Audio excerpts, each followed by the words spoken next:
Hi guys, welcome back to my YouTube channel. My name is Melissa, and if you're new here, hi, welcome to my channel. If you are new here, I speak about missing children. I also do have a series called Gone Too Soon, where I speak about different celebrities that have passed away, and I also have another series called Adult Missing, where I speak about adults that haven't been missing. I know that I have, give me a second guys, like I'm watching the Dallas Cowboys America's Sweetheart documentary on that is on Netflix. I don't have Netflix, but my sister has Fire Stick and she forgot hers. She has two, so she has an extra one. But anyways,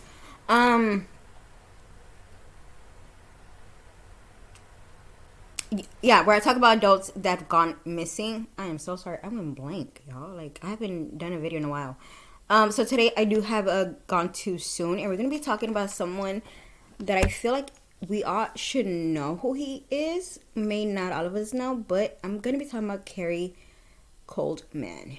So, actor Kerry, multiple health problems stunned his growth at 4 feet 8 inches. However, Gary's small stature and charming personality made him perfect for Hollywood. And in 1973, at the age of 10, he became the star of the hit sitcom Different Strokes. He played the beloved character Arnold Jackson, an African-American orphan who is adopted by a wealthy white benefactor-filled drama on the series, which was an intense success. Gary Coleman explanation on the show, what a hoot. What who talking about Willis? I can't even say it, and I'm not even going to try to say it the way he did it or said it because he did it perfectly.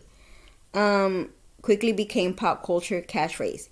The actor went on to appear in the film On the Right Track in 1981, TV movie The Kid with the Broken Hello in 1992, which was later adapted into the cartoon series The Gary Coleman Show, among other projects. Gary died on May 28th of 2010 at the age of 42 after suffering from an international hemorrhage. So Gary Wayne Coleman was born on February 8th of 1968 in Seam, Illinois, and was adopted as an infant by parents W. G. E. Coleman, a parental representative, and Amina Sue, a nurse practitioner. At birth, Gary was diagnosed with multiple health issues, including congenital kidney defect, known as hemophilia, which required many surgeries and lifelong dialysis. He had his first kidney transplant at the age of 5, then a second at the age of 17. As a result of medication condition, Gary's height was permanently stunted, keeping him at a diminutive 4 feet and 8 inches. So he was really, really short, and I think he struggled with that. I am 4'10". I think I am 4'10". Don't quote me on that, but I think that's what my ID says.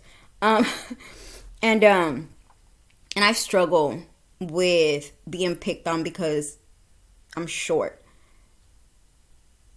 And I also learned that people who are tall get picked on as well. And I don't understand why you pick on some people for their size when you may not know the reason of why. There's reason of why people are short. I'm not an, what do you call those short people? A derf? I don't even remember the word. But you cannot make fun of somebody if you don't know their stories. I'm short. Like I said, I'm 4'10". My grandma is short. I don't know how tall she is, but I think me and her are almost the same height. So that's where I get my shortness from. I have a sister who's a little bit taller than me. And then, because my dad is tall and my mom is short. I remember my mom used to work with this lady. And this lady she had money. But she was stuck in a wheelchair because she was too tall. And she had a brother who was taller. Or I don't know if it was taller than her, or they were all the same height. When I saw her brother, I was like, I was in shock. I never met him in person, but I saw him in pictures. So I know that he must have struggled with that. So Gary, around the age of 9, was discovered by talented Scott from the Normal Larry agency, who was looking for actors to star in a rivalry of the classic Little Rascal comedy series. The project didn't take off, but Gary's small status proved to be an asset in other production, as he was cast to play precious characters that were nearly half his age. The actor's big break came in 1978 when he was cast to play the character Arnold Jackson in a new sitcom called Different Stroke. Gary played an African American orphan who was taken in by a wealthy white benefactor and his daughter. The series was hit, and so were Gary and his co-stars Daniel Plato and Todd Bridges. His comment exclamation to the show, "What you talking about, Willis?" also became a pop culture catchphrase as a big toll of his television success. Gary was able to spin his stardom into a film career. He appeared in the film On the Right Track in 1981 and the made-for-TV movie The Kid with the Broken Hello in 1982, which was later turned into a cartoon series, The Gary Coleman Show. At the age of 10, Gary formed his own company, Gary Coleman Productions, to handle his career. His parents became his full-time managers, writing themselves into the contract as their son paid employees. When Gary's acting career slowly, distractingly after the cancellation of Different Stroke in 1986, the child star turned to his trust fund, which was estimated to hold nearly $18 million. Gary, nearly 18 years old at the time, discovered only $220,000. I don't think I said that right. Hold on.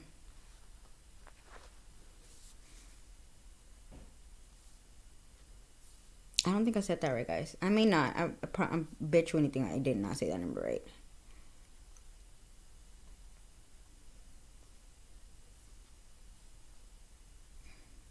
$220,000. They discovered we saw a tangled lawsuit against his parents and his agent for misappropriation of his trust funds. Although he won the suit, Carey saw little of his entitled salary, receiving only $3.8 million. Gary struggled with his depression after the settlement, later admitting that he attempted suicide several times. The former star went into a retirement, bouncing from Colorado and then Arizona when he couldn't find acting work. Gary took on the work as a security guard. Money became tight, and Gary filed for bankruptcy in 1999. He continued to make comes on TV shows including French Pairs of Bel-Air, Married with Children, and the Kenny Harvey Wayne shows. As Coleman matured, he became known for his hot temper, which resulted in several high-profile assault cases.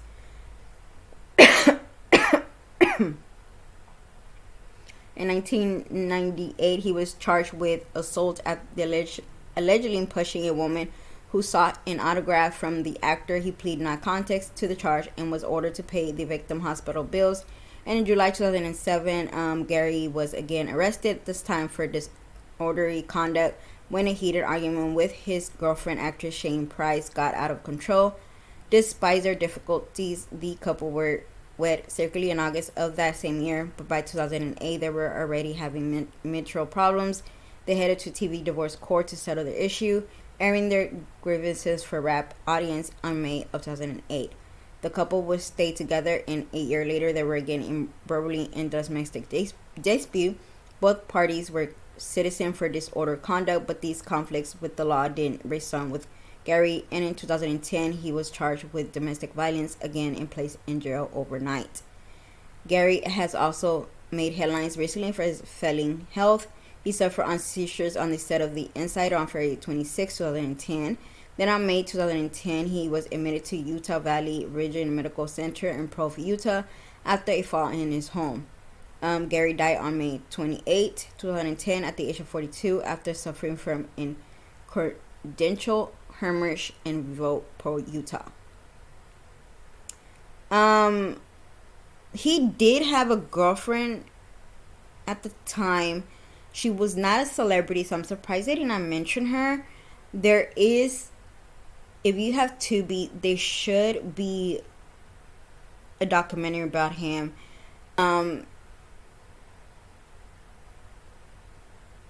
and she speaks more about him on this documentary. She's basically telling you the behind scenes, like the closed door, who he was behind closed door.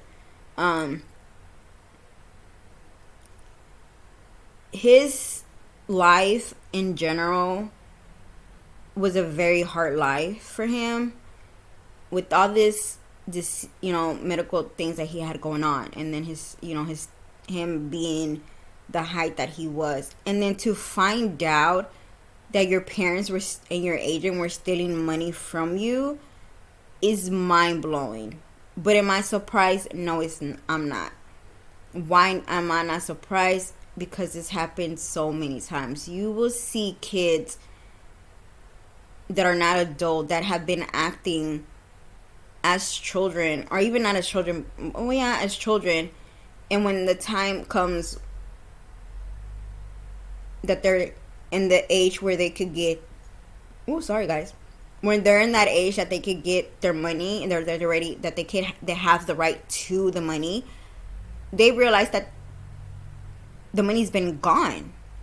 The money has totally been gone because the parents decided to steal it, and I don't think that's right at all.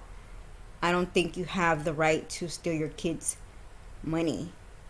At the end of the day, it's not you who is in front of the camera. It's not you doing interviews at the interviews.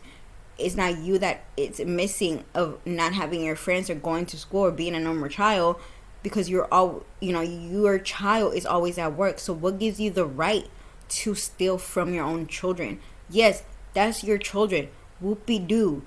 That is not your money. You're not working. They're the ones working. They're the one who has to miss on going to a regular high school. They're the one who has to miss a birthday party, a wedding, or whatever the case may be, because they're working. And you think that it's okay for you to steal your children on money because they're your children and you created them? No, it's not okay. It's not okay. I have seen so many parents get sued because of that. If you watch The Life Second Cody, the twins, they caught tie with their mom because of how toxic she is. I'm not gonna go all in detail because I've just seen a couple of little videos of some of one of them. I don't know which one. It may be both. Talked about her, and they cut her off. They cut her off their lives.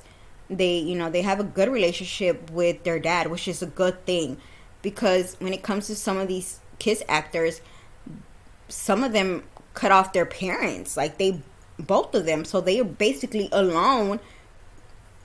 And who they trust, they don't even know who they trust. But with them, it was they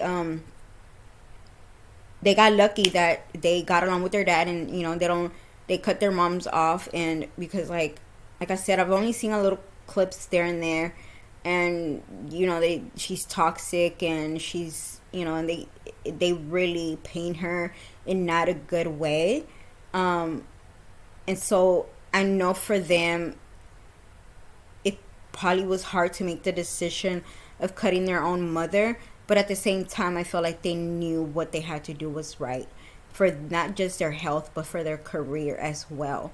And like I said, there's been kiss actors that have literally sued their own parents. There has been kiss actor that they go to court and ask the judge for them to basically tell the judge, I don't want nothing to do with my parents. I want to make my own decision. Yes, I know that I'm not 18 years old. I don't know what they have a name for it, but I want to cut ties, and I want to handle my career and my money on my own. And it's happened to where the parents don't have a say so. It doesn't work all the time, but there's times that it does work. And I think that should be something that should work. If you have proof that your parents are stealing from you, and you're the one working, and they're not doing anything, and they just think that just because they gave birth to you and because you're making money, you have to pay their debts.